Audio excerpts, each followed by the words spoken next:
was going for that award. Yeah. And I got it, and that really made me feel confident and good. And how old were you there? 18. Oh, what a my great senior year. What a great age to be coming out like, poof, you're the man. You're Yeah. strong. You're confident. And I was always known as the strongest guy in Rome.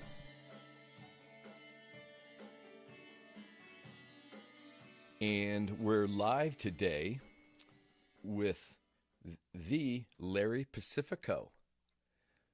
Man, I have to tell you, Larry, I really appreciate you taking time, and it's a real honor to have you on.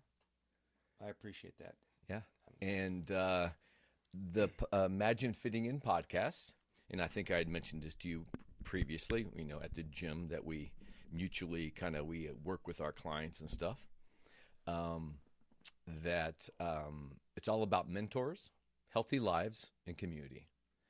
And this podcast is dedicated to my late nephew, who was a very talented, creative, athletic young man, very passionate.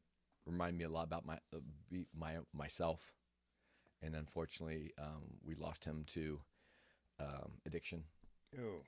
So one of my, I would say, I only do things that I'm passionate about, and this is definitely a passionate project. And it links very seriously right to my world and my life.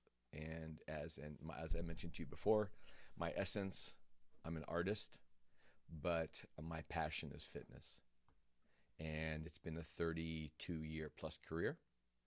And now I'm sitting here back in my hometown with a local hero, Dayton, Ohio. And I have to be honest with you, I had heard your name back in the day. Mm-hmm. And I knew you were the guy. And swing around, so 30 years later or so, I bump into you, have the privilege and opportunity to meet you at my little local gym, Sure. Which is awesome. So in my eyes, fitness has been a real main tool, which I believe that I'm sure in your practice even today, that for young people or people of all ages, that physical temple, the body temple, right, it is almost right. It's your house. It's everything. Yeah, absolutely. Right. So usually, Larry, we start on Imagine Fitting In. Ask you, where you were born, where you call home today, and what was your childhood like, and what your parents did, and all that. Okay, Greg, I was born January 17th, 1946, in a place called Amsterdam, New York. Pretty close to Schenectady. But I call my hometown Rome, New York, which is about an hour down the road on the New York Thruway, famous Thruway. But I grew up and went to school there and graduated high school at Rome Free Academy, 1964. I graduated. And then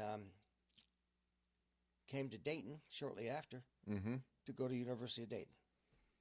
And got married quickly out of high school. Oh, okay. Yeah. How old were you? 18. Oh, that is definitely quickly. Yeah. Now let me have to ask you.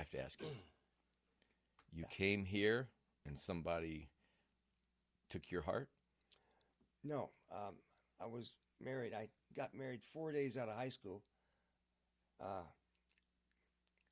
with a baby on the way.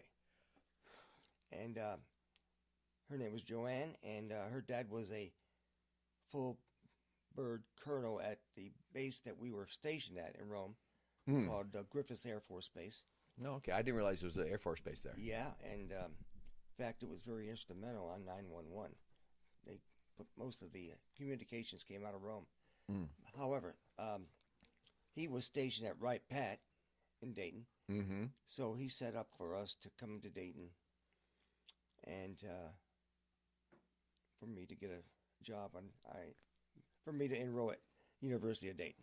Yeah. So everything was falling into place. Get you situated. Yeah. So as soon as I got to Dayton, I loved it. And walked into a gym one day called Holiday Health Club. I looked around and I go, oh, This is the stuff I've been seeing in magazines, Oh, okay. over the years. And I was into training, but nothing like later on. Mm-hmm. Knew nothing about powerlifting at the time. And as I became a member, Mm-hmm. I have a friendly, outgoing personality, and the people that ran the gym asked me if I like to work on Saturdays part-time. Okay. So I So said, you were out to base at this time? no, we were living on Valleywood Drive in Dayton, Okay. and I just worked out there 3 days a week, probably more than that. Okay. But anyway, they hired me to work on Saturdays. Now, let me ask you a question. Did you, what was that, where was that location? Do you remember the exact? That was in the Brighton Strader Shopping Center, Okay. way back. Right. You know. And I have so when you started those magazines, how did you get your first interest in like fitness in those magazines, and it brought to you the gym? I was a high school athlete. Okay. Track star, gymnastics star. Well-rounded. Yeah, gymnastics built my foundation for bodybuilding, which I did very little of until later. But I was always very strong. I was always the guy that could run faster, throw the ball farther. And I got involved in track and field, throwing the shot put when I was young. And what is the age? I'm curious. What's the age that they start shot put for? junior high. Junior high. Yeah. And this was still New York when you first did that? My father got shipped to Japan, and we moved to Chandler, Arizona, Williams Air Force Base for 4 years. And I got involved in track there. And then when we came back in 1959, we moved to Rome, and I went through junior high, and but my background in track was in Chandler, Arizona, and I got to know some pretty later on. They became famous people in track and field. But anyway, I always liked to throw that shot put, and then I learned how to throw the discus in high school, and I became great. I mean, not great. For 150 pound shot putter, I was pretty good at it. Okay. So anyway, So your channel to fitness and getting you into that club. So you were always athletic, obviously. Yeah. Other sports? Okay, and you did. I did gymnastics, as I mentioned. Mm-hmm. I tried football until I broke my hands. Yeah. Or wrist. Oh goodness. And I was a pretty good running back, but once they started gymnastics at my school, I had seen the 1960 Olympics, and I saw a guy in the rings doing iron cross. Oof. And I told my mom and brother, I want to do that. So I started doing push-ups and handstands and all that stuff when you're young. Mm-hmm. And I became pretty good at it. And I jumped into the still rings and vaulting in gymnastics, and threw the shot put and learned how to throw the discus, and became number one right away. Okay. Even for being so small. Right. But anyway, I enjoyed that. Yeah. And played a lot of baseball when I was young. And my brother was a baseball star, Dick Pacifico. He lives in Tip City, Ohio. I was going to ask you, how many brothers? How many siblings do you have? I have a deceased sister, Okay. June, and my brother Dick. Okay. Richard. And where'd you sit in the order? Right in the middle. Like me. Yeah. Uh-huh. Yeah. And so anyway, I developed as the number one athlete my senior year in school. Got the big award, Joe Borden Best Athlete of the Year award. That was big stuff back in Rome. Okay. And then Local hero Joe Borden. yeah, he was. Yeah. Some kind of baseball player back in the day. But anyway, I was going for that award. Yeah. And I got it, and it really made me feel confident and good. And how old were you there? 18. Oh, what a my senior year. What a great age to be coming out like, poof, you're the man. You're Yeah. strong. You're confident. And I was always known as the strongest guy in Rome. Mm-hmm. I did a strongman contest once in Rome and just ran away with it. So like I said, I had a lot of natural strength that I got from my mother. Really? Mom, Audrey, she was very strong. I would say, okay, as an artist, I'm just gonna throw this out. We'll keep going. I have to say it. All right. I think a movie on your life would be awesome title, Strongest Man in Rome. Well, that just sounds such a ring to it, man. Yeah. Well, anyway, I started getting into the then I started powerlifting once I went to Holiday Health Club. Okay. Did And somebody introduce you to powerlifting? Well, I joined the Holiday as a member, as I told you, Right. and I always was a good bench presser, and so I got on the bench. Then within a year, I bench pressed 400, weighing 180 pounds, and somebody said, "Why don't you get into this powerlifting meet over at Greenwich Village Okay. in Dayton, over here somewhere?" Mm-hmm. And I started squatting and deadlifting, and I got in my first powerlifting meet, 1965, and ran away with it. Now, can let me excuse me. This is our podcast all about mentors. Who was there anybody that guided you that for like all of a sudden you got into powerlifting? Did you have some guidance or any coaching? Remember when I said I lived in Chandler, Arizona? Yeah. There was a guy in high school there named John Cole, Cole, and Jon was his first name. And I watched him throw the shot put as an 8th grader, and I was a 5th grader, a 6th grader. Mm. And he was amazing. Then once I got back to, once I moved to Rome, I started reading magazines, and once I got into high school, I started noticing powerlifting in magazines. Mm. And when I joined Holiday, I started really looking at the magazines, and all of a sudden I saw John Cole, powerlifter. And I go, And he was a seasoned powerlifter. That name rung a bell then. Oh, yeah. And I said, And then all of a sudden he trained in Phoenix, Arizona. And I said, I just wonder. And I looked it up, and it was the same guy.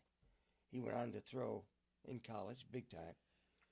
And then he all of a sudden became the #1 powerlifter in the world. Wow. And also among the top Olympic lifters in the world. So he was quite a guy to look up to. And then I went through my powerlifting career at Holiday, joined and got, entered my first meet, 1965, and just kept on going. Did 3 meets that year. In 66, I moved up to the 67, I moved to the I was 181 pound class. I moved up to the 198 class. Mm-hmm. My lifts just kept going up and up. Right. So I started squatting big numbers, deadlifting big numbers, and all of a sudden in the magazine I'm top 20 in the country. So I said, I just want to stay with it. Yeah. And they started putting my name and pictures in magazines, my totals. Okay. And then I mean, you were a force to be reckoned with, and you couldn't not be recognized. Right. Obviously, the numbers will show up. Right. Muscular Development magazine. Uh-huh. Followed the powerlifters, and then once I made the top 10 in the squat, bench, and deadlift. Yeah. And top 4 or 5 in the total, which is the name of the game. Whatever your total is wins the competition. So I got up there right at the top right away. And how old were you then? By then I was 20. Okay. 198 pounds. Once I went to 198, I just, boom, my bench went crazy. Every lift went up. And let's see, that was 1966, 67.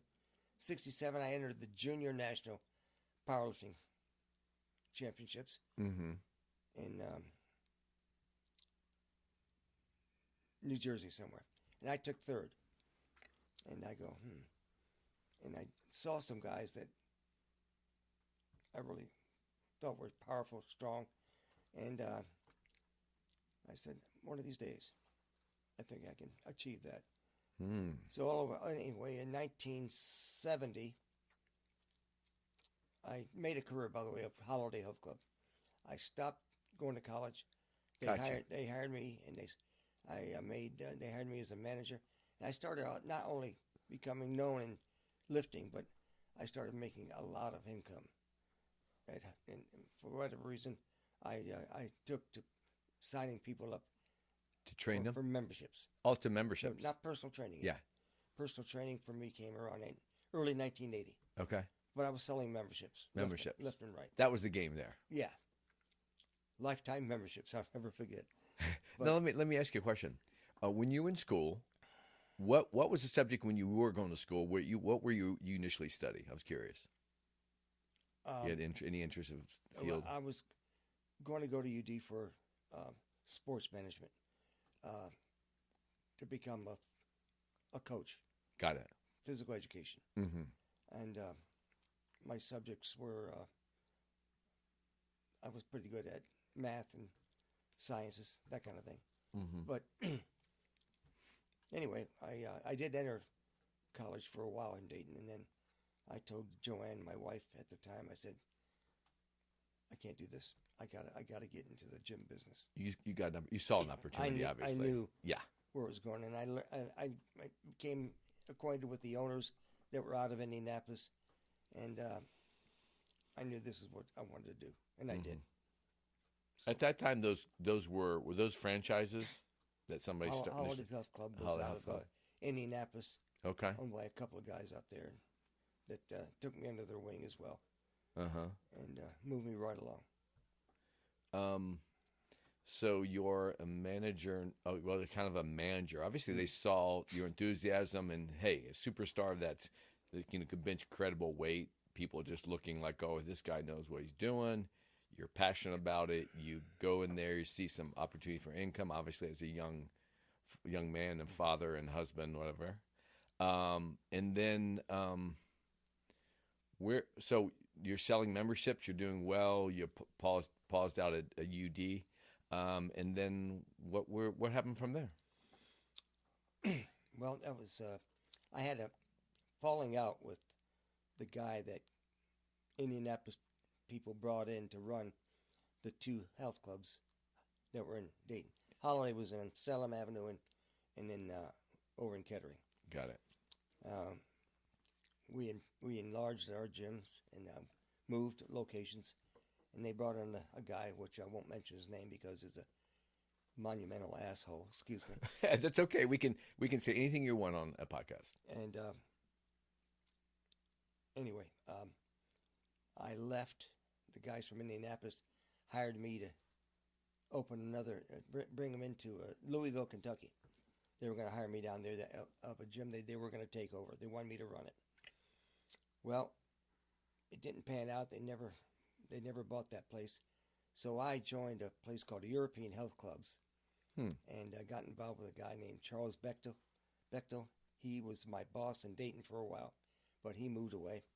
Anyway, he said, let's go to Columbus, Georgia, 1969, and we're going to open a gym in Columbus, and the headquarters was out of Atlanta, called European Health Clubs, and they were the plush, big joints. What was that name again? The gentleman? European Health Clubs. Well, what was his name, the gentleman? The gentleman that Charles Bechtel. Bechtel. Now, you met him in Dayton? He was in Dayton. He's one of the ones that signed me up to work part-time. Oh, so he branched out too, to another. Well, he never branched out. He never mounted it much, but he did hire me, and then he went to. Takes you down to Atlanta. Yeah, somebody said, let's go down and pre-sale an opening in Columbus, Georgia. He called me up and said, hey, Larry, why don't you come with me down there? We'll open this gym and make a bunch of money. Yeah. Blah, blah, blah. So anyhow, I joined him down there, and I started working out at the local YMCA. And that's where I first bench pressed 500 pounds. You'll never forget it. I won't forget it. November 17th, 1970, I think. And so I'm curious. You're working at one or selling memberships one gym, but you working at the YMCA. Why were you at the Y? Because the gym wasn't open yet. It was under construction. Oh, okay, got it. That's right. Front, you said pre-sale. Got it. Yes, right. yeah. So anyway, went to the Nationals that year. That was in Louisville. No, New Orleans. And which organization was that with the Nationals? What's that organization? Called the International Powerlifting Federation. Got it. USA Powerlifting. Yeah. And I entered the Nationals, which I taken second the year before. No, third the year before. And then the next year I took third. And I should have won, but I blew it. So I went to New Orleans fully confident, and everybody knew if I showed up, I was going to begin my career. And that was the New Orleans championship competition. And what year was that in New Orleans? 1970. 1970. September 1970, I won my first national title. Wow. And total a big number. It was a world record at the time. Mm-hmm. And then from there, 1970, I won the nationals again in 70. No, that was 70. In 71, I went for my first world championships in York, Pennsylvania, and won 9 consecutive years in a row. Wow. So they held that. That's what we have on the screen here. Right. Some amazing numbers. So, yeah, York, is that from where, like, York Barbell, all that comes from? They sponsored it, yep. Bob Hoffman, York Barbell Company. Yes, got it. And that, so those were, that was the World Championships? 1971, yeah. Yeah, and first Worlds. And were they always hosted in Pennsylvania going forward? Okay. In 71, they was in York. Yeah. In 72, they moved to Harrisburg, Pennsylvania, and into something called the something mosque, a big auditorium in Harrisburg. And that's where they held the World Championships after 1971. And then 71, 72, 73, all were in the York, Harrisburg area. In 74, it went back to York. Then in 75, we went to England. We started spreading out, and then so it became more popular worldwide, and people wanting to come compete. First year when I won my first, there was 2 countries. Yeah, England and America. Yeah. Then in 72, 8 or 9 countries. 73, 15 to 20. 74, 75. Exponential. Boom. Yeah. Now let me ask you, Larry. All those years competing, obviously, when you started and through those years of competitions. Which of your peers do you most admire at the time, or do you have personal relationships with along that journey? I'm curious on your friends and all that. John Cole was still there. What's that? I'm sorry? He was still the man. John Cole? Then all of a sudden, I decided to call him one day. Out of the blue. Did I pronounce that right? John Cole? Yeah, C-O-L-E, John. Got it. And J-O-N-C-O-L-E. John was really happy to hear from me. He goes, "Oh my God!" I said, "That young kid." Yeah, so I said, "You're not going to remember me, but when you were in the 8th grade, I was in the 5th grade in Chandler, Arizona, and I saw you throw the shot put 50 feet. Changed my life." And he goes, "Oh my God, you remember that?" I said, "Yeah." And then he went on to win the nationals in the discus. He threw the discus 218 feet. Oh my goodness! He almost made the Olympic team, but anyway, that's beside the point. Yeah. He said, we stayed in touch. Sure. Then all of a sudden, I heard that he thought I was the greatest powerlifter in the world, and I was admiring him, and it just worked out so what year, unique. What year was that? Like because you by 1974, everybody. I was on top of the world. Okay. I was setting world records. So there was a 4-year period that when you got in 70, 71, white through 4, and then all of a sudden you're coming across him in competitions during that time? Yeah, he was supposed to enter the worlds in 71, but he got an injury. Oh. And then 72, he never came back to enter the worlds. He actually never entered the world championships. We won a couple more nationals, but he got seriously injured and wasn't a factor anymore. And he opened his own gym out there called the Cole Systems. And he had Joe Garagiola. Remember that baseball commentator? Sure. He backed John Cole in a venture that became pretty pretty big name back Sure. in Phoenix. Uh-huh. But I heard eventually he lost his bud.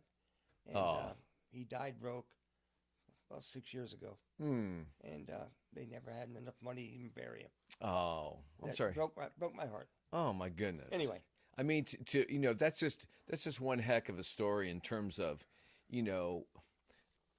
Larry, I mentioned this on every episode, and I don't really know what I'm doing here.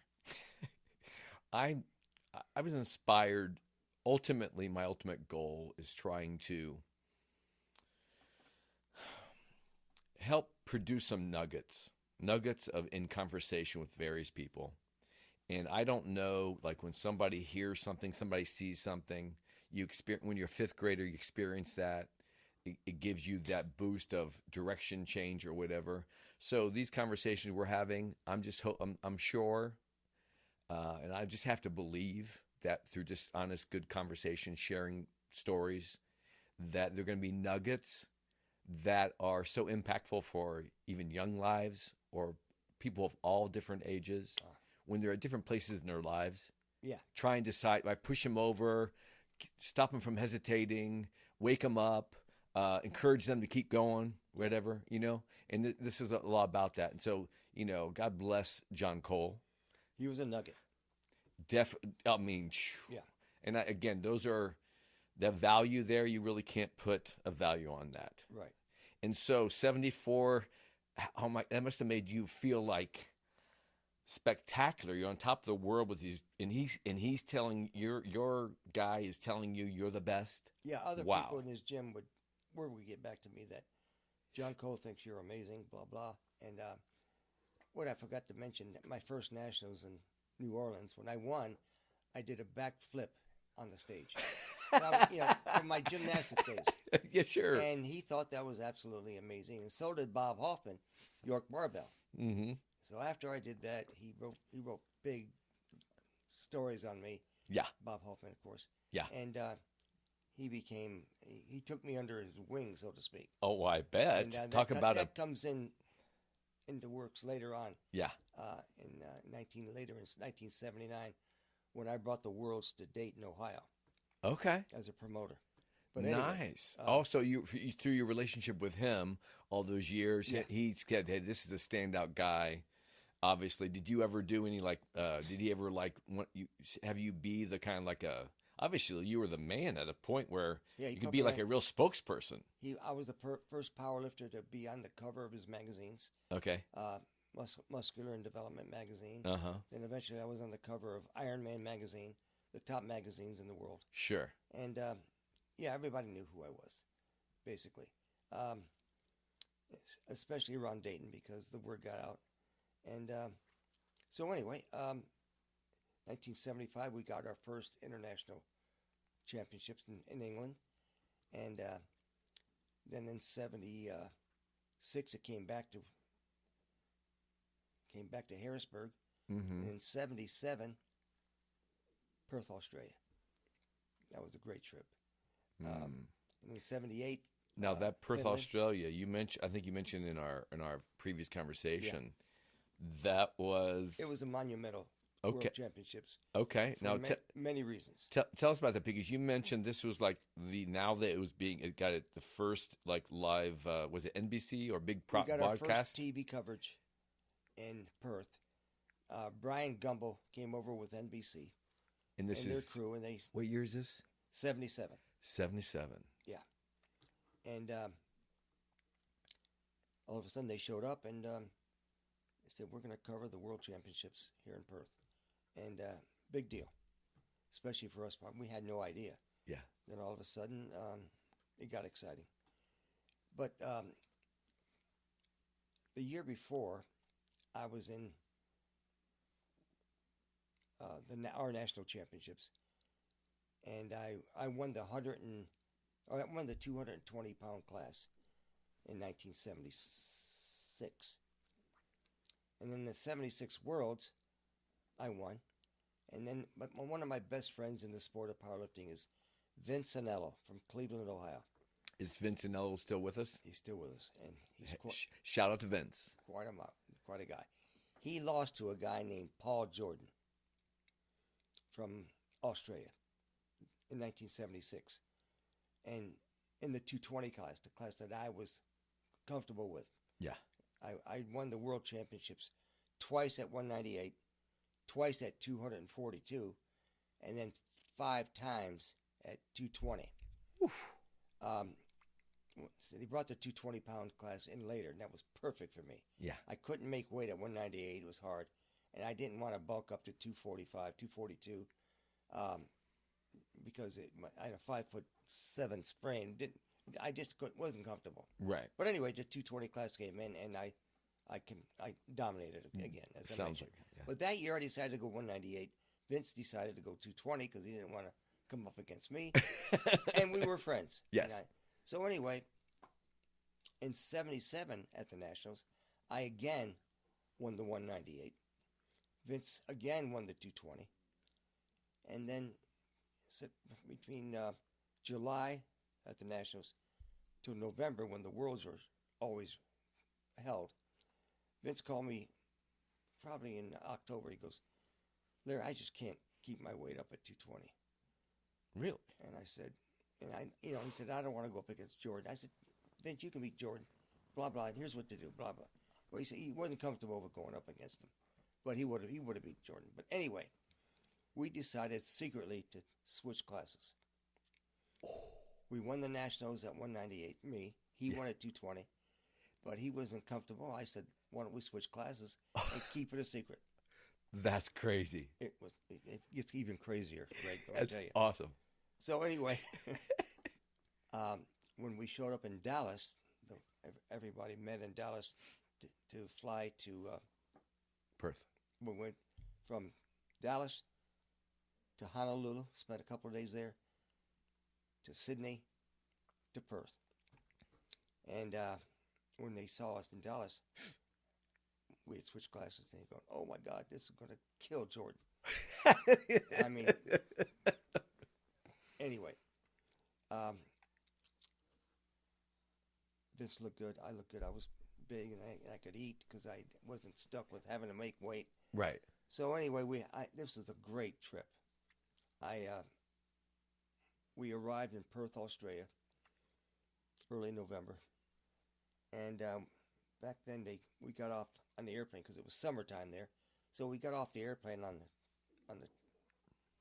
We didn't come into. We landed and they put the stairs up. What do they call that? Yeah, I don't like that. The mobile stairs, and they picked you up with a van or something. Or we got off, and the whole Australian team was there to greet us.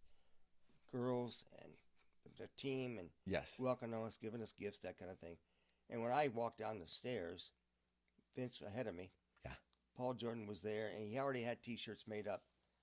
Paul Jordan, king of the 220 class, 1977.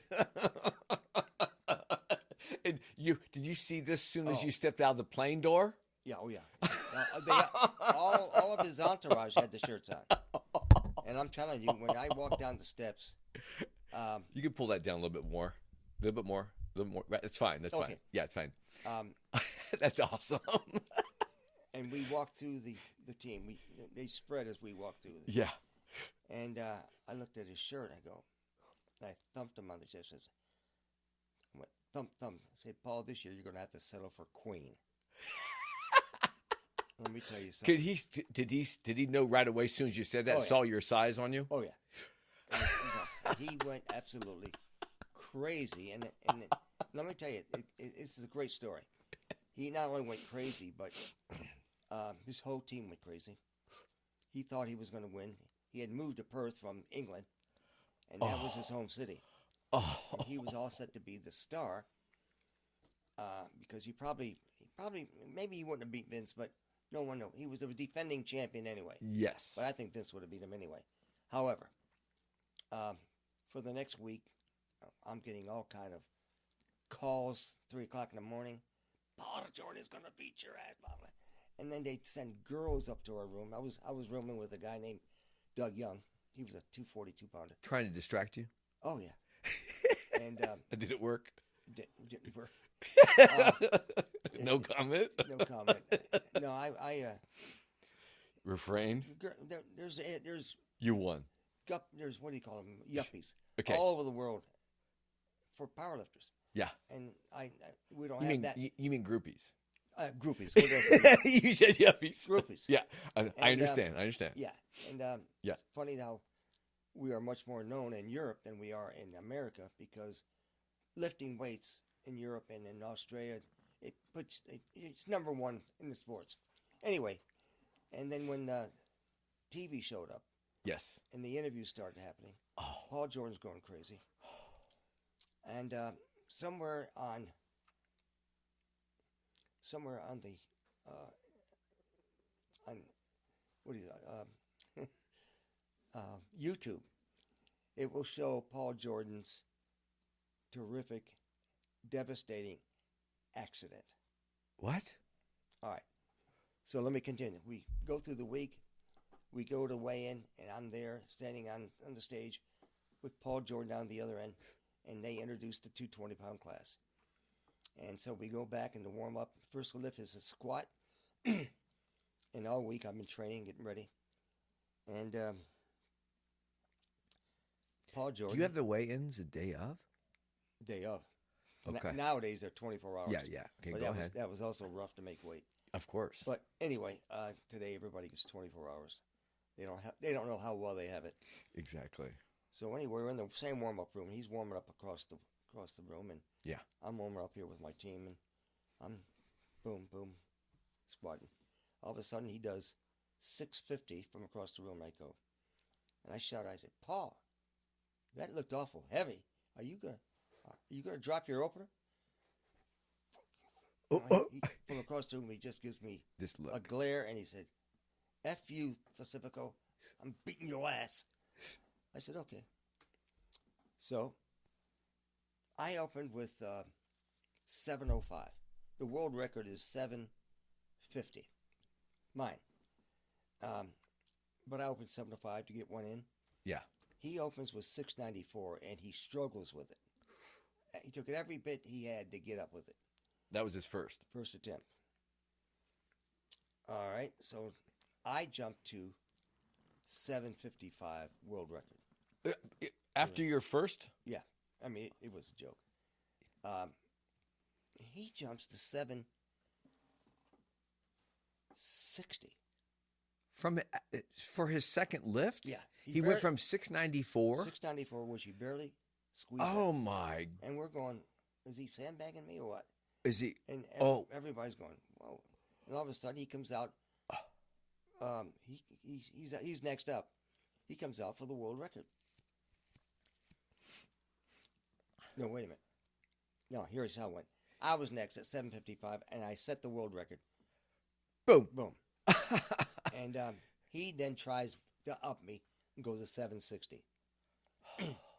So he took the bar and went down with it, and he just, obviously, it was way too much, and the loaders had to help him back up and get it back in the rack. So we figured, all right, he's done. I jumped to 780, but Oh, my God. he calls for it again. He's got 3 lifts. He missed it once, and then it comes out. Now, what did you lift after he missed his, and did you lift again? Yeah, but he lifted before me Yes. because it was his, A little bit lower. okay, 3rd attempt. That's fine. So we're looking around. What's going on here? So anyway, you'll have to look it up. Look it up on YouTube or on Google. Paul Jordan's powerlifting accident. You'll see it clearly. It's the most devastating thing of all time. It's never been equaled since. He took 760, started down with it, and all of a sudden you can hear his left patella tendon snapped.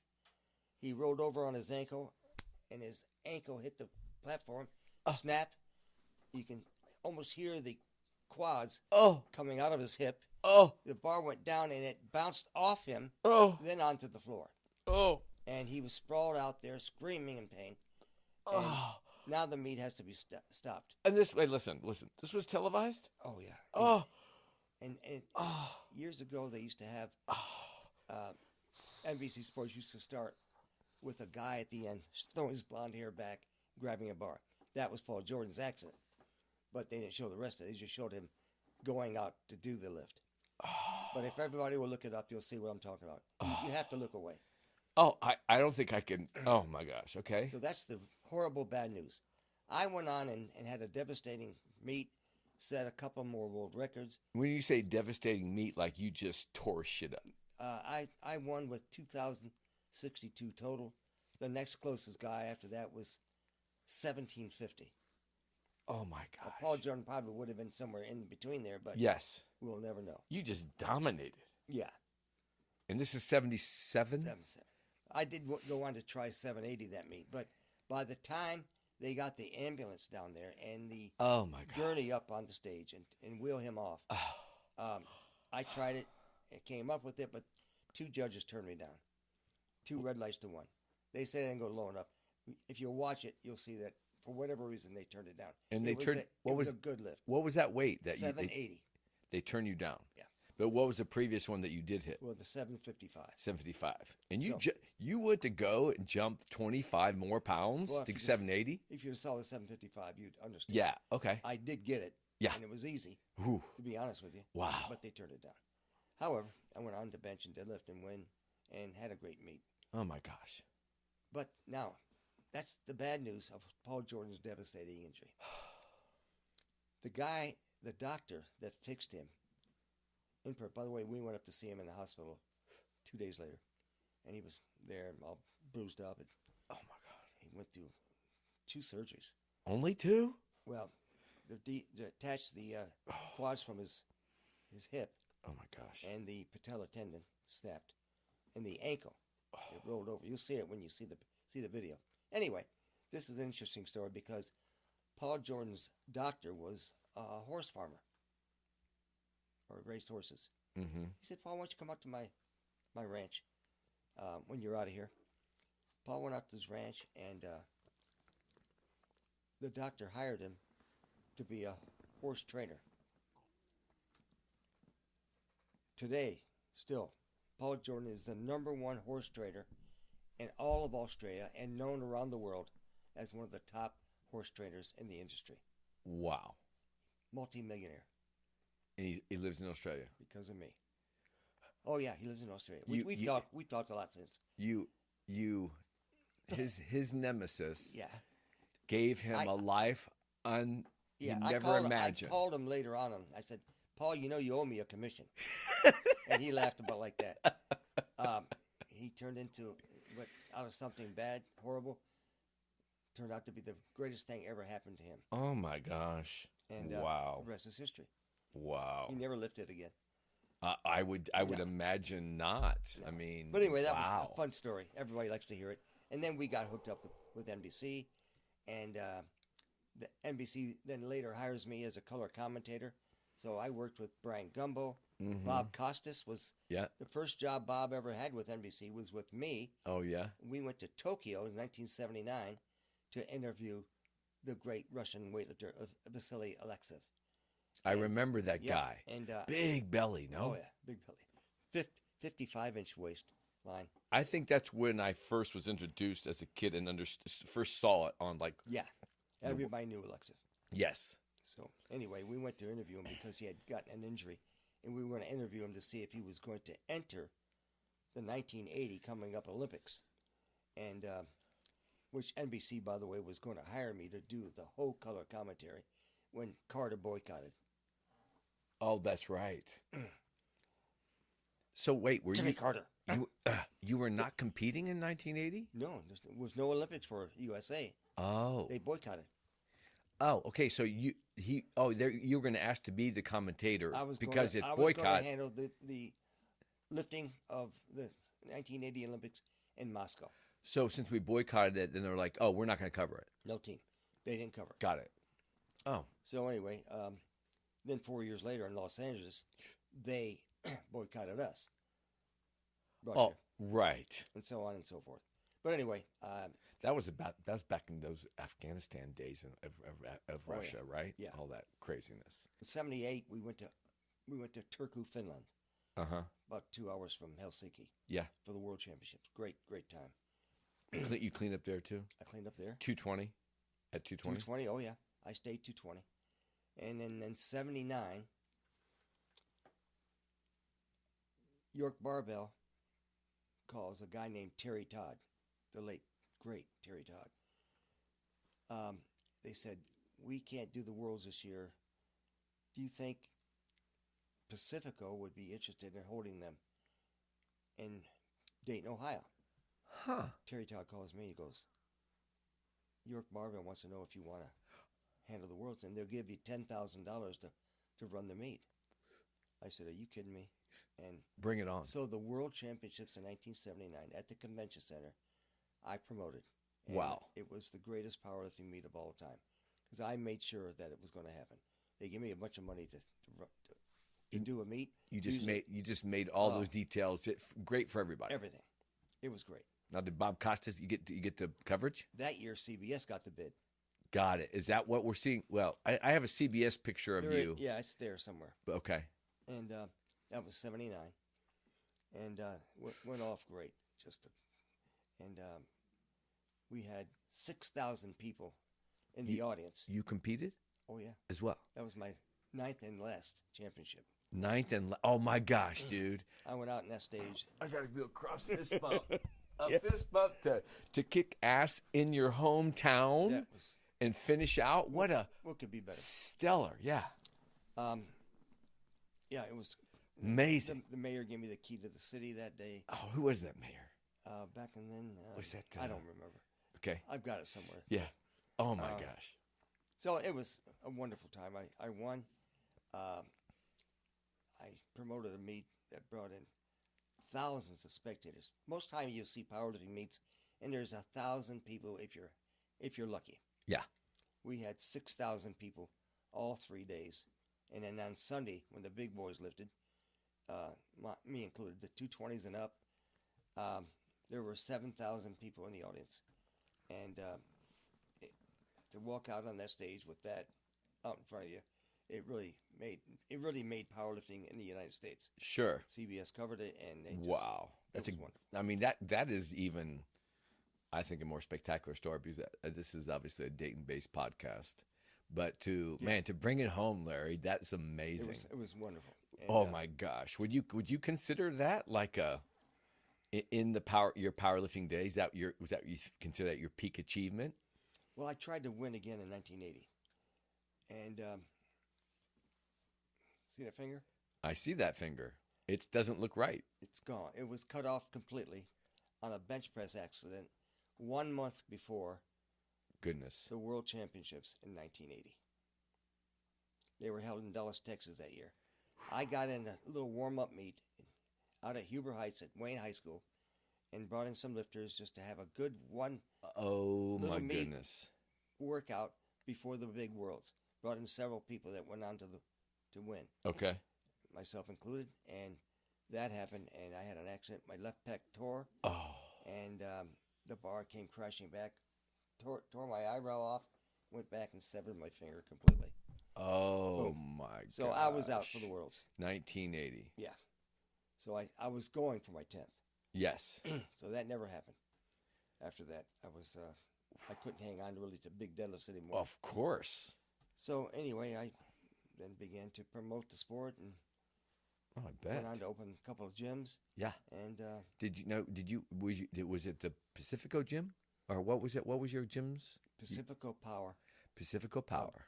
It was called Champions Gym. And where was the first location?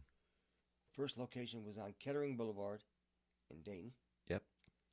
And then I opened some branch called Club Champions personal training gyms at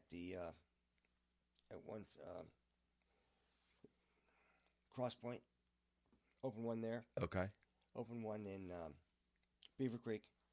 Just personal training gyms only. Right, and you mentioned it's probably considered some of the first personal training in That's Dayton. when I started personal training. Yeah. In Dayton, we were pretty much the first. Yeah. As an organized intention of offering that service. And we just hit the road running.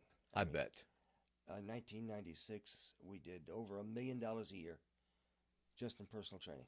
Sure. Not including the membership. Right. And it was great those years. I can only imagine. The 90s. So anyway, still involved in powerlifting and training people online, and then decided to get in big time into the business. Okay. And like I said, big numbers. Nice, nice. So now, and I'm just circling back around, and I know, Good. it's like the monkey in the room, elephant in the room, you call it. Like, when we know about what we know about steroids in the past, then and now, we big in conversation. I hear. I'll just say as an MMA fan, right? Mm-hmm. I appreciate that, and I'm sure you understand this. Like the athleticism and the warrior type mentality, right? Of that battle, these mixed martial artists. It's just like not only being physical specimens, obviously it's a plus, and then having to learn all those disciplines, and the idea, and we know that every, from Major League Baseball days and the Sammy Sosa and the Mark McGwire, that kind of thing, yeah. all that steroid, whatever. 1998. And so, obviously we live in puritanical America. So we're always looking out trying to keep it clean for best for everybody, right? Whatever. So back in those days, I mean, I understand, is it with in Ernie France? Ernie France did now in 82. You founded your own federation, or how do you do that? Well, it all happened because of losing this finger. They weren't. They took me off the team after I cut that finger off, and the next year I tried to lift again, but Ernie France decided to start another federation. Up until 1980, there was one federation, the USPF, U.S. Powerlifting Federation. Yeah. And they were with the International Powerlifting Federation, IPF. Got it. So they were kind of unified. That was the shit. And every country had their own federation. Yes. Whatever it was in the Japanese federation. Every country had one, and then everybody went to one world championship. That world championship, okay. The IPF. Got it. So Ernie France decided to start another U.S. federation and branch off. Ernie's gone now. He died a couple years ago. God bless. But he was an amazing guy. Where is he from? Chicago. Got it. Yeah. He's actually known as the Ernie father France. of powerlifting. I'm known as the godfather of powerlifting. However that came. But somebody called me the Babe Ruth. Yeah. I like that one better. Yeah, Babe Ruth. Okay. But anyway, good guy. American Powerlifting Federation. Yeah. That got a bunch of other people to start thinking, well, I'll start my own federation. I'll start mine. I'll start this. Then they come out with a drug-free powerlifting federation. And now, what was the original's stance on it? They started to say were steroids discovered? When were they first used and first discovered? When were you talking about the world where all the world championships go on back in the day? Yeah, they started testing in powerlifting in 1978. Okay, I won 4 world titles without steroids. The last 5 I won with only because if I didn't, I would have lost. Because everybody was using them. All of a sudden, guys I used to beat by 100 pounds, yes, are catching me. We're in the mix already. Right there with me. Right. Fair is fair at the point, right? Well, I took steroids. Everybody knows that. I even got in trouble because of steroids. However, in Europe, they're over the counter everywhere. You go to Mexico, you can get them anywhere. Right. But we imported them because there was all different kind of steroids. Back in the day, I took something called Dianabol and testosterone injections, and I took them and I did better. So once you take a steroid and all of a sudden, boom, you get a lot stronger. You're hooked. You're not gonna step back. But when they started testing, I got off. And I tested clean all the time. In 78, 79, I tested clean. And then well, that's awesome. You won 79. That was your 9th year in a row. Amazing. But I wanted to win number 10. Yeah, right. But I didn't. Anyway, Jimmy Carter. I just like to say that. Yeah. Anyway, so, steroids are out there. They're going to be out there. They're now making federations. Doesn't matter what you take. We're not going to test. Yes. It's like the Mr. Olympia. They don't test. Right. Of course not. He couldn't. They test for diuretics because diuretics can kill you on the stage if you're taking them with all the other stuff you're taking. Oh, my goodness. With the big contests. That's kind of ironic if you think about it, but go ahead. I know. And there's a lot of stories there, too. I bet. I got all the bodybuilders of the day. Yes. I've had dinner with Arnold. And yes. Had, Bill Pearl, Frank Zane, all the bodybuilders of the day. Frank Colombo he once lifted off a world record to me on the bench. We knew everybody. I went to a New Year's Eve party in 1978. Mm-hmm. Everybody was there. And they thought I was a star, just like they were stars. Sure. And the only difference is they were making a lot more money than I was because of their fame. Yes. They got a lot of endorsements. I got a few, but at the same time. Now did like the marketing of the magazines come out where bodybuilding is like okay, this is more approachable. This is the physique that every guy is gonna. I was a big Arnold influenced me. Sure. When I was I was a natural little skinny. I was a great wide receiver in the neighborhood ball. Yeah. I had a great neighbor who had a great arm. He was a pitcher and he was a hell of a quarterback when we played street ball. Nice. And I just loved going for the long ones. I loved it, right? Sure. Well, teenage years, angst, anxiety, I get heavy. My confidence or whatever, I'm like go in with myself. And I discover Arnold, and I remember going to Sinclair, taking one of my weightlifting class in like 1982. Oh yeah. After I graduated from John H. Patterson, and I remember seeing a guy in the mirror, and he was lifting. I was like, that's what I want, and I never turned back. It's 43 years later. It's hard to turn back. Yes. Now my point is that those nuggets or that moments in time when something clicks in time, right? Right. And again, I have this literally in my questions here for you because I was being a little like off your subject. Well, I want to hear a good Arnold story. Do you have any good Arnold stories you could share with me and listeners? Because here's something I read, and I'm going to preface it with this. I read in a Rolling Stone magazine article with him. He says, if it means enough to you, you'll make it happen. If it doesn't happen, obviously it doesn't mean it's enough to you. So with that, tell me an Arnold story. I'd love to hear it. I knew Arnold when he was broke. He came to the U.S. in 1969. Weider brought him out. Then later, 6 months later, brought Colombo out. But they had small jobs with the magazine, and they did the articles and posing for the products. Right, they were they were spokespeople. Arnold used to have to stay at friend's house for the first 6 months because he didn't have an apartment. He couldn't afford one. Mm-hmm. Now he's worth $600 million, I think. Yeah. But anyway, he became a movie star, and he turned into a real dick.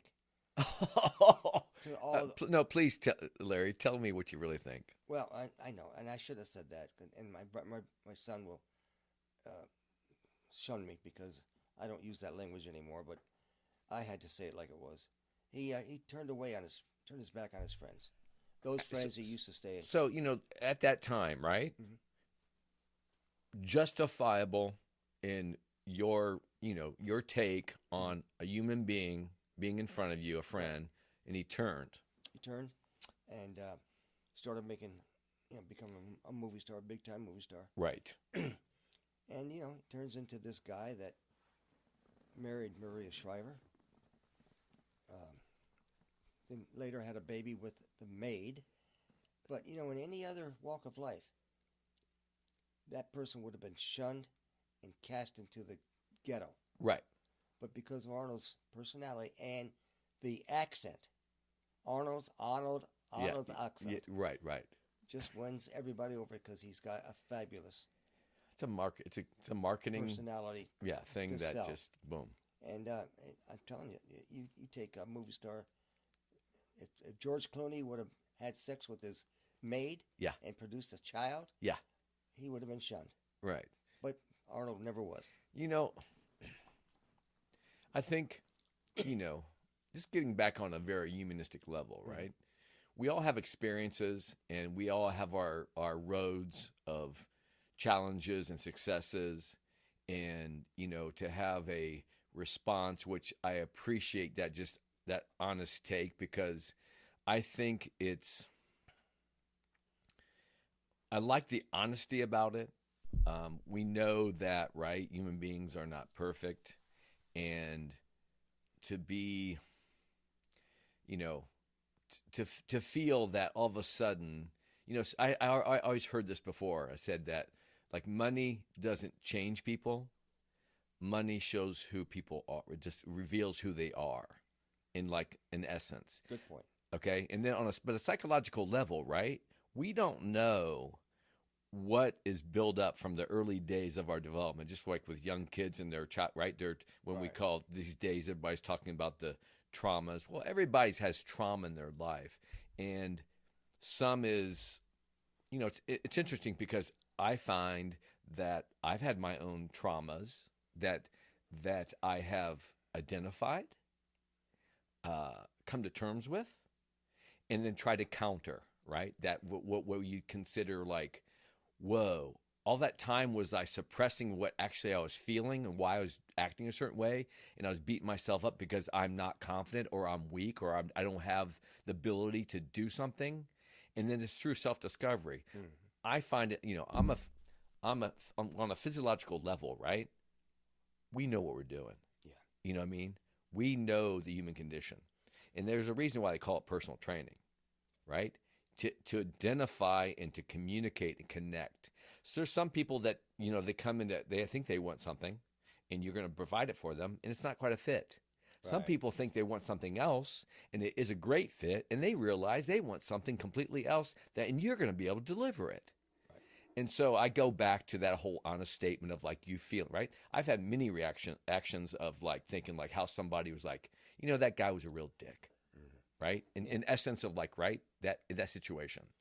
But, you know, in all honesty and fairness, right, you know, obviously in terms of the human condition, I think a message, my thought process right now coming out while I'm having this podcast is thank you because you're allowing me to have this stream of thought, that young people, all people, need to realize, you know, nobody's perfect.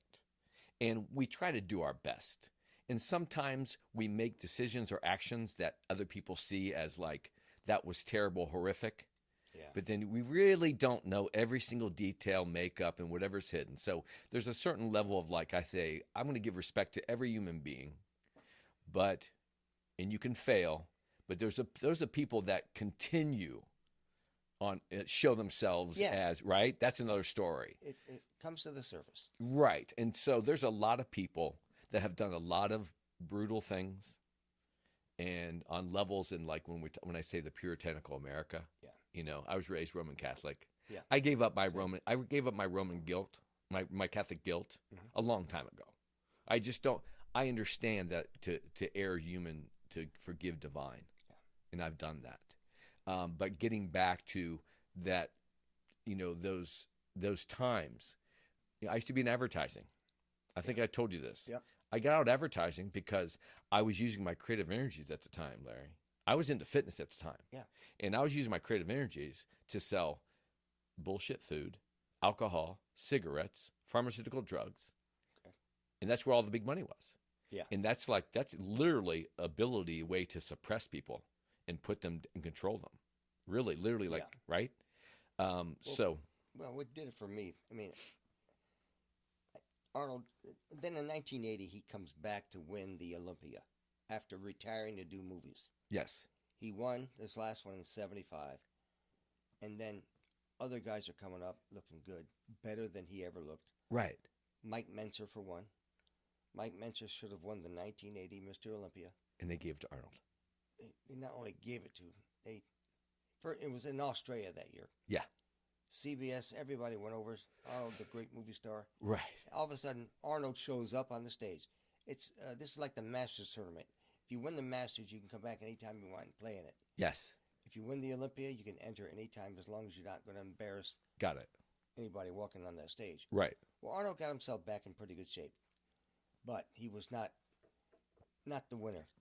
Clearly in fifth place that everybody put him, but everybody on the judges panel was his friends.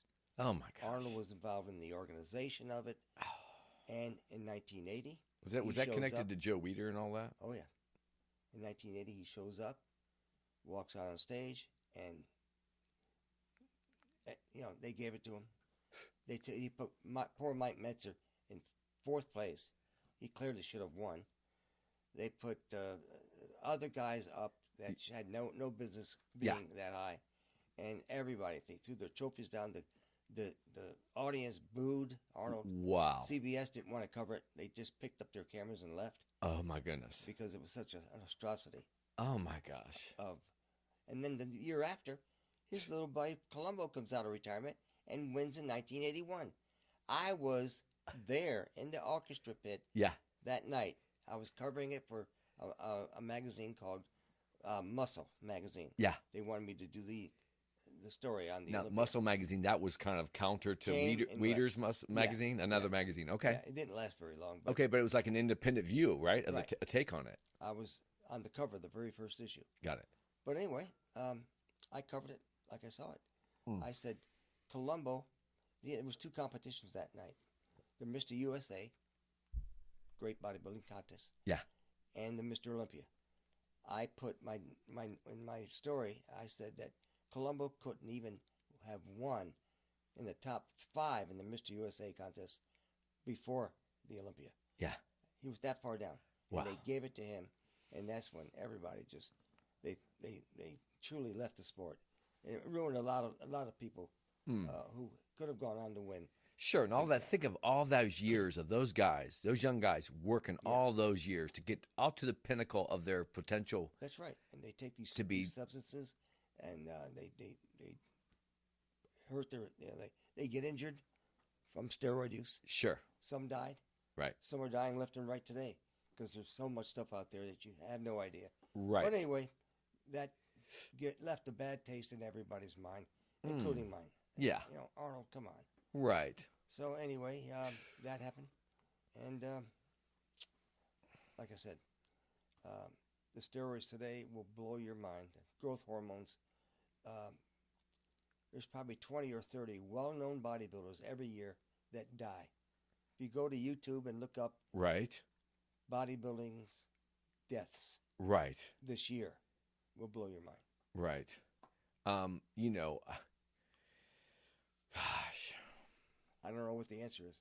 Advancement, technology, the ability how the internet expanded the world's reach, globalization. Mm-hmm. Remember when the internet first came out? Like, oh, it's going to make your job, you're going to be able to do the work of 5 people.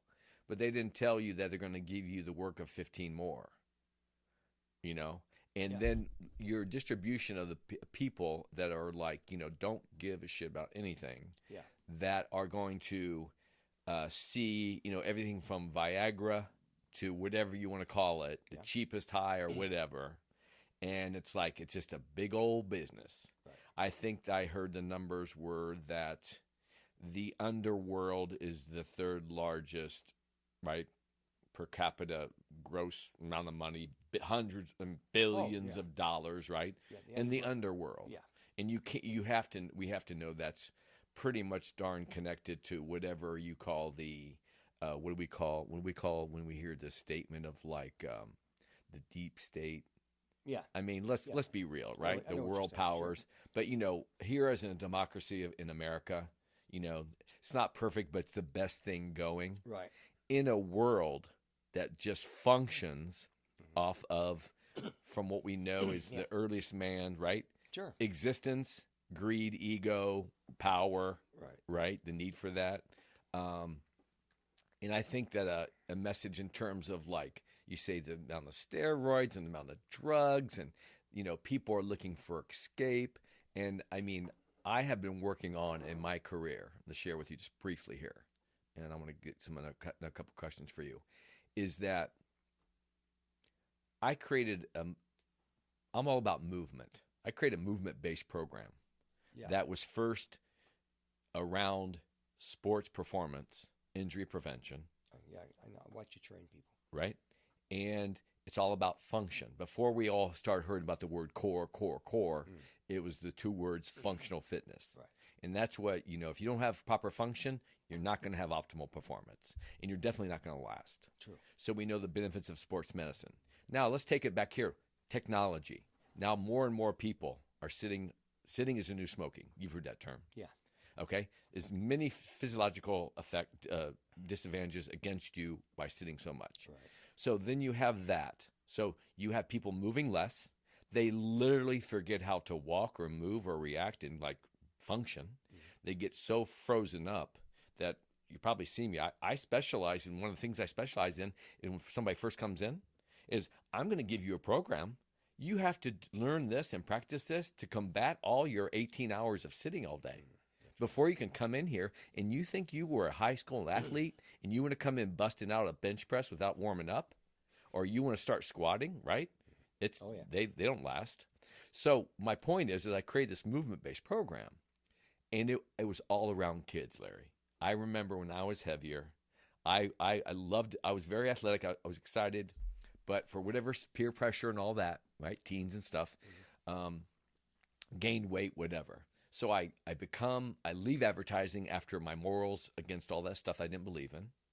I train, I get an opportunity. I'm hired by, my first job in the gym was one of the major club in Chicago with it had the first 107-foot indoor rock climbing wall. East Bank? No. It's West Bank. No, East Bank is what you're talking about, Yeah. is the #1 gross club in the country. It is. Yes. My mentor helped open that club. Okay. He gave me my first job, Vinny Finneran. A shout out to Vinny Finneran, good Irishman out of Chicago. Okay. Now lives up in New Hampshire. He was in my episode 4. He hired me. I was long-haired, beard, creative in advertising. Okay. He hired me. He had his whole staff hired. He said, I'm hiring you for your enthusiasm. I wanted to be a trainer. I wanted to get into the business. He took me under his wings. So he was my mentor. He was an exercise physiologist. And then he introduced me to a guy that was working in the same club, was an exercise kinesiologist. And then I was in the same realm. My eyes opened, a young rookie being trained by these guys. I actually worked for the kinesiologist later. And all of a sudden, Tim Grover's in there training Michael Jordan. Yeah. So I have these 3 mentors simultaneously, people influencing me, getting nuggets left and right.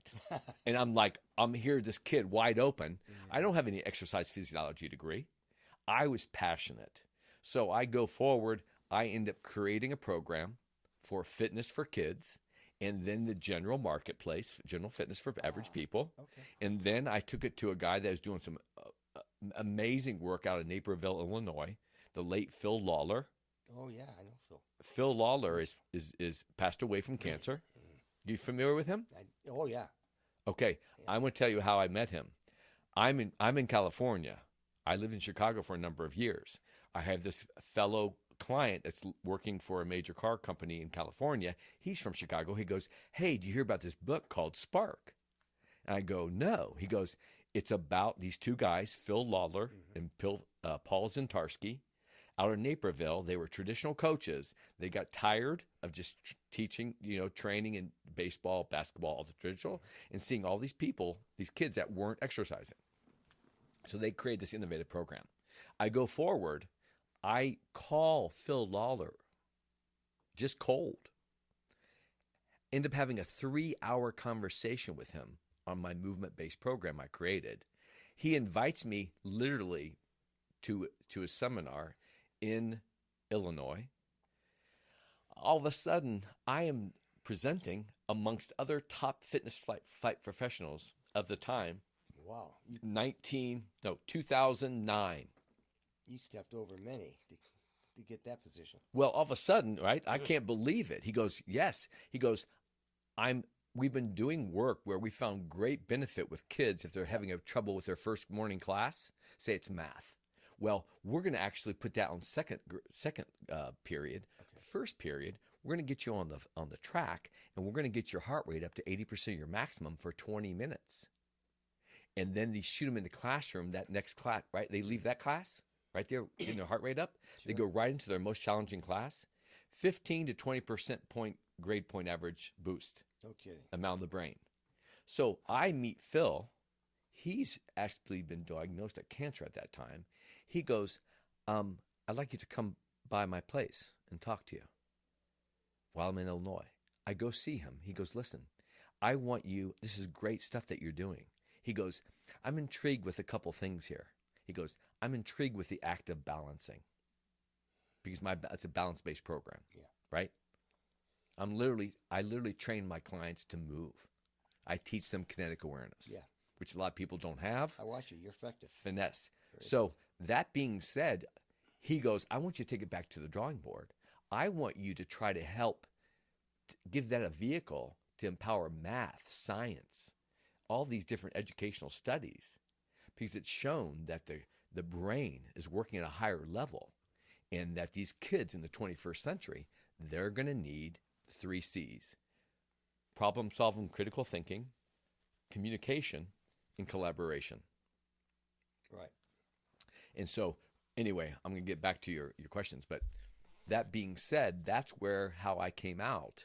And all of a sudden, I worked in Chicago, Los Angeles, and New York. So you came back here because of Mom? I came back here. Actually, I came back here. I separated from my ex, and I came back here. And my father had died in 2000, and fortunately, I came here. Unfortunately, in terms of timing, I came here to help my mom because to keep her in her house. She just passed away recently, so I came, and 2 months later, the Oregon District shooting happened. I'd been gone 34 years. I'm like, oh, welcome back, Greg. So then COVID hits and all that kind of stuff. Started on COVID. So, right. So now I'm back here starting this podcast and loving the Dayton area. Obviously, it's my hometown. Yeah. And it's obviously come a long way since I left it in 1984. So let me ask you a couple more questions.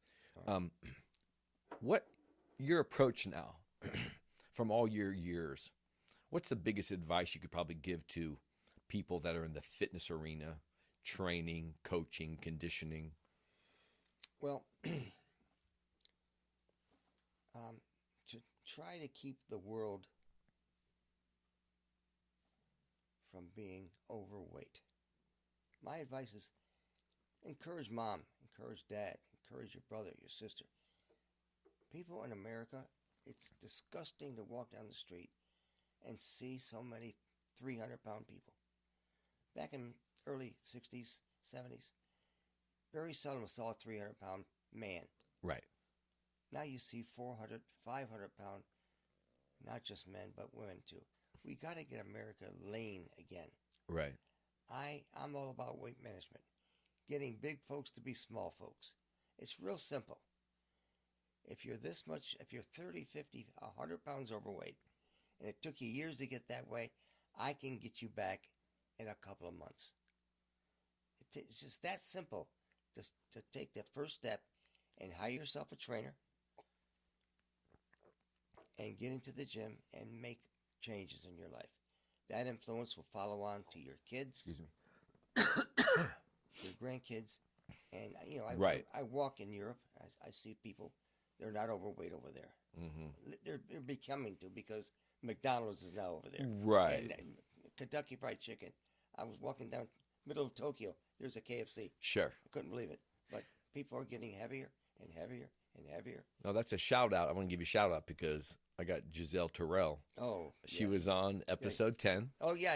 Great lady. I heard that she was. Great story. I trained her for yeah. She was singing your praises, my man. Yeah, she was. And she not only has she, as a social worker, not only has she used to weigh 300 pounds, I guess. I know.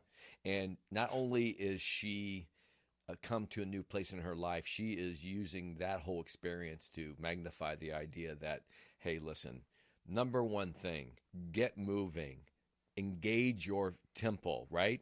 Exactly. Use it and realize what you put in, just like your thoughts, right. Your food, your thoughts make up everything. So again, I go back to like, would I believe, Larry, at this point, when you say the obesity, the weight issue, okay, I'm more concerned, not the effect. We know the diabetes, right? Oh. I remember reading an article in 1999 in a magazine, when magazines were real. Yeah. They said that by 2013, diabetes, the cost, is going to make AIDS look like a bad case of the flu. Now, people are so, right? They're so down that rabbit hole with diabetes and then throwing on that Ozempic bullshit with so many ill side effects. And you know what diabetes 3 is? Alzheimer's. Oh, exactly. That's now, what's going on. That being said, my focus, when I first work with a client, I go, listen, what do you want? Well, usually they smile when I say, okay, I imagine you want to be pain-free, right? Have some mobility, have some endurance, right? Look decent, cosmetic. Excuse me. There's so much postural dysfunction that extra weight brings on, that even though, right, you have to be extra careful that you can have a little bit overweight guy. Yeah. And if you're to focus, I focus in on that function, because if we don't address those imbalances, you can go down a bad road, and like once you stop moving, you're done. That's right. So anyway, yeah, we got to get America fit again. Right. And I really, really, again, those nuggets I was talking about, with the young people, looking to try to encourage, how in my lifetime, all of a sudden I came across, Arnold at the time, right? The images, the marketing, it worked. It got me excited. What stories I heard, right? My experiences in life, wanting more. I think that one of the biggest things I'm trying to do here is obviously, get more people realizing, young and old, that if you're depressed, if you're anxious, or if you're overweight, look at what's going in, how much is going out. Just that physical temple, if you can just start there, because we know we have the physical, the emotional, right, and the spiritual type thing, and that it's approachable. Oh, there's no question, right? You can have your spiritual beliefs and your emotional come to terms, whatever, but it saved my life. Yeah. And that's, I'd wake up in the morning and say, first thing I would get my foot out on the feet on the bed. If I had all the money in the world, I said, what would I want to go do? I said, I want to help people. Yeah. And that's what I've been doing. And my life has been as rich as I think it's ever needed to be. And I believe that my riches are vibrant, like this relationship with you. Mm-hmm. I value this very, very much so, because it puts it's kind of like says, yes, it's another part of this puzzle where I believed in, like, following what I believe was right for me. And things will fall in. Yes. And then I shared that journey with others. And I hesitated coming here, and because I couldn't find the time first. Yeah. And then the more you were persistent, and then I started listening. Giselle said something. Yeah. And other people saying he's got a good podcast. I hope this goes crazy. I mean, you got to get the right guest. Yes. And then you have the ability to bring out the person. Right. And more nuggets. I'm looking for more nuggets. Yeah. And I love doing this. I'm happy I came. Oh, thank you so much. I would love to send other people. Yes, I was just going to say that. I'm always looking for guests. How many guests have you had so far? How many people? Mm-hmm. I've had people from all different kinds of professions. Mm-hmm. I've had about 24. You're like my even 24. You're my 24th guest. Well, we got to get that up. All right, man. Well, I'll work on that for you. And I appreciate that, Larry. And at the same time, I hope America listens to you. If you're going to go out there, hire Greg as your trainer, or me. I still have a couple hours left in the day, and I'm not over the hill yet. But anyway, it's fun to do this. Listen, and, I wouldn't like doing anything else. Thank you, and it's an honor to have you here. It's a real privilege to be. I'm 61. We're just like a generation or so apart. Yeah, I'm 78. Okay. And hope I can make it to 88. Yeah. But it's mutual, my friend. Any way that we can support each other, I'd love to. That being said, I have somebody in mind. Okay, that's awesome. But again, I thank you so much for your time. I know that your current fans, and it's so nice of you to offer that up, and I look for that support. And the big message today is get moving, people. Absolutely. All worthwhile. Find your passion, which I think is key. But with any area, field of study, you're passionate about, if your house, right, what I call your body temple, if that needs to be in order, and it's a good place, and obviously Larry and I are some main people here in Dayton to get a hold of. So let us know. You'll have all Larry's contact information in the show notes. And so going forward. So thank you again, my friend. Likewise, my friend. Appreciate it. All right, guys. Till next time. Bye-bye.